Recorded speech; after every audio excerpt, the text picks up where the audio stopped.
Hi everybody, and welcome to another episode of Coffee With. I'm your host, Christopher Evans, and today on Coffee With, we're thrilled to welcome Mary Beth Wilson of Innovesca. Hi Mary Beth. Hi, thanks so much for having me. It's great to have you on the show. So you've been busy changing the world's nutrition scene. Can you tell us a little bit about what you're up to?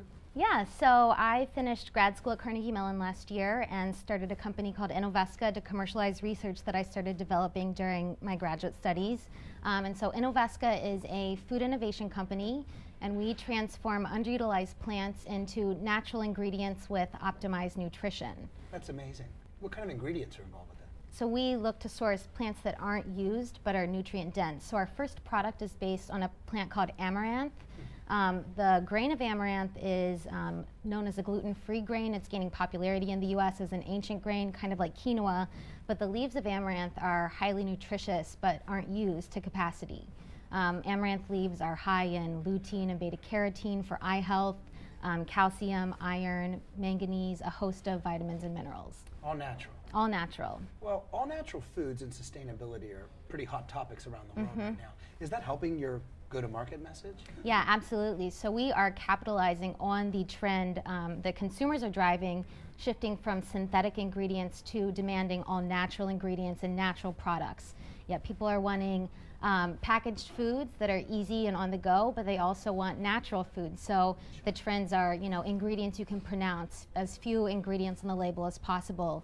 And so in that, they're looking for ingredients that really give you a big nutritional bang for, a little bit of ingredient. And that's where we fit in. So you're pretty passionate about this. Absolutely. How did you know this is what you want to do for a living? Yeah, I had no idea that this is what I wanted to do for a living. I went to school for engineering. I always had a passion for technology and innovation. I really saw myself going into the medical field early on. So in undergrad, I was planning to go to medical school. Then I got into dental research, switched over into dental school, combined with a PhD, thinking I wanted to do kind of dental research.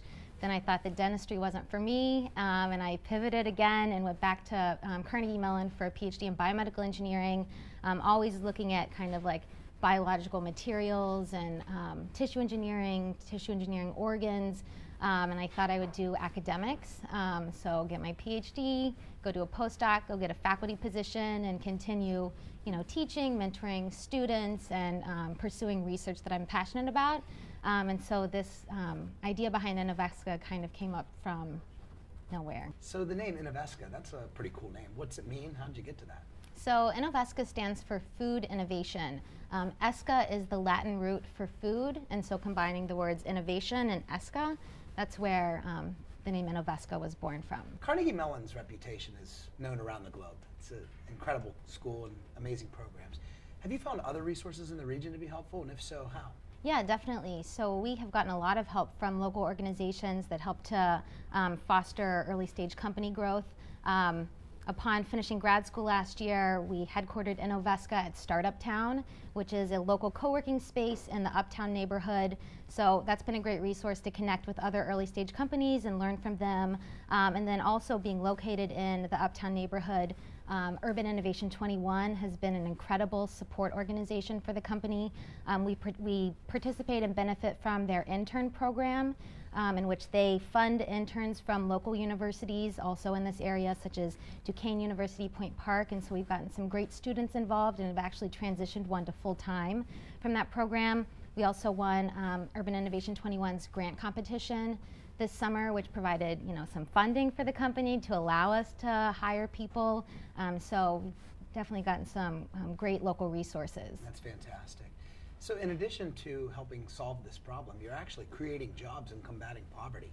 Can you tell us a little bit about that? The life sciences research is a core area of Innovesca, which we will continue in Pittsburgh as we're headquartered here. But also, we're committed to creating impact through operations of our business. And so by that I mean that as we scale the processing and manufacturing of our ingredients, we will scale to a developing region where we'll source the raw materials from small-scale farmers and then manufacture locally so that we can create jobs, increase revenue there. And so not only through our ingredients do we improve nutrition, but also by creating jobs and reducing poverty as a means to increase nutrition. That's fantastic. What do you think the biggest challenge has been so far?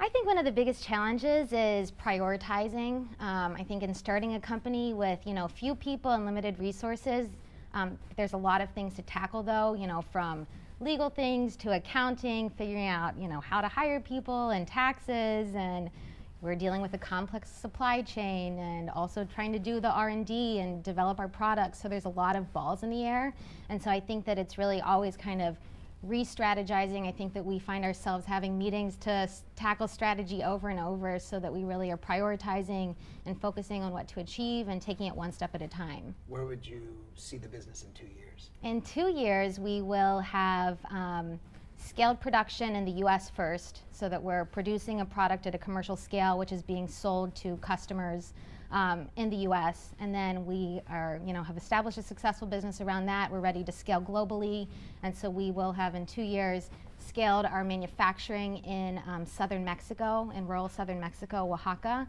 where we can have year-round production, and then we'll be working with small-scale farmers in that region and really starting to build up the business. That's marvelous. Now, if our guests would like to learn more about Innovesca, where would you direct them? We have information on our website, which is Innovesca.com. I guess that's probably the primary place they could go. Well, Mary Beth, we wish you a lot of continued success with this important business, and we look forward to hearing how things go for you and your team. Thanks so much. We look forward to keeping you updated. And thank you for joining us on Coffee With.